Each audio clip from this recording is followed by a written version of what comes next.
Okay, we've got a cuboid here, and we've got to find the volume. And we've been told 2 sides and the diagonal. Okay, so to find the volume, we need to know 3 sides. The volume is just, if the 3 sides are A, B and C, the volume is just A times B times C. Well, we know A and B, they've given us 2 sides. So let's label the third side C. If we find C, we've got the volume.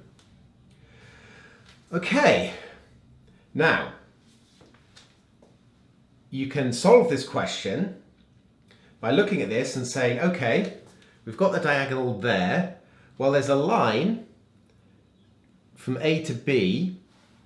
If we join those up, we get a right angled triangle like so, where that's the diagonal, 15 centimeters. That's A to F, that's 5 centimeters. And that will be A to C there.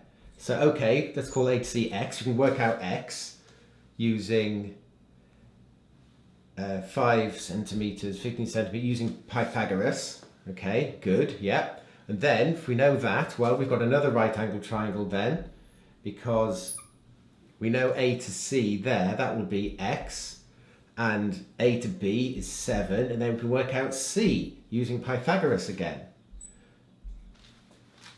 That will work, okay? But it's a much quicker way, because did you know Pythagoras also works in 3 dimensions? We can get there really quickly.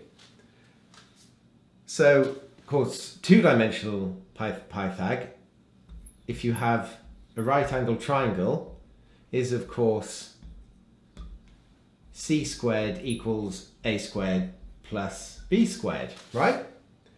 But like I say, it works in 3 dimensions. Let's call that A. That's A, that's B.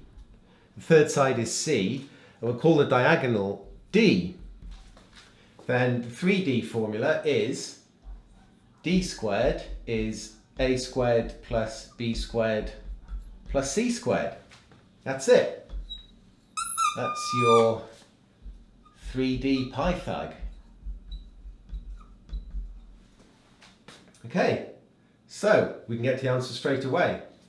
We want C, so let's do a bit of rearranging. Take the A squared and the B squared to the other side. C squared is D squared minus A squared minus B squared. Okay, so therefore C is square root of D squared minus A squared minus B squared. Simple. Right, stick the numbers in.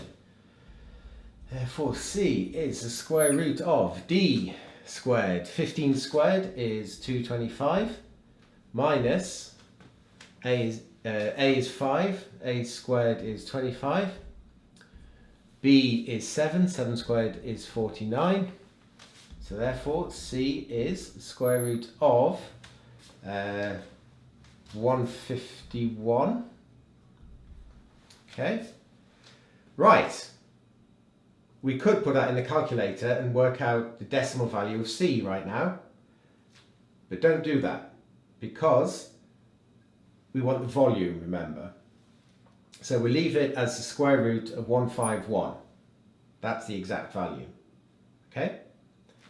Now the volume is quite simply A times B times C, which is A is 5, 5 times 7, B is 7 times C, which is square root of 151. So 5 times 7 is 35 times square root of 151. That's the exact value, and that's what you should put in your calculator. Okay? So, stick that in your calculator, and you get 430.0870 something something something, and they want it to 3 significant figures, which to 3 significant figures, I hope this is going to fit. 3 significant figures is there, 1, 2, 3. That 0 leaves that 0 alone, so it's just 430 to 3 significant figures. There you go, three-dimensional Pythag. Learn the formula.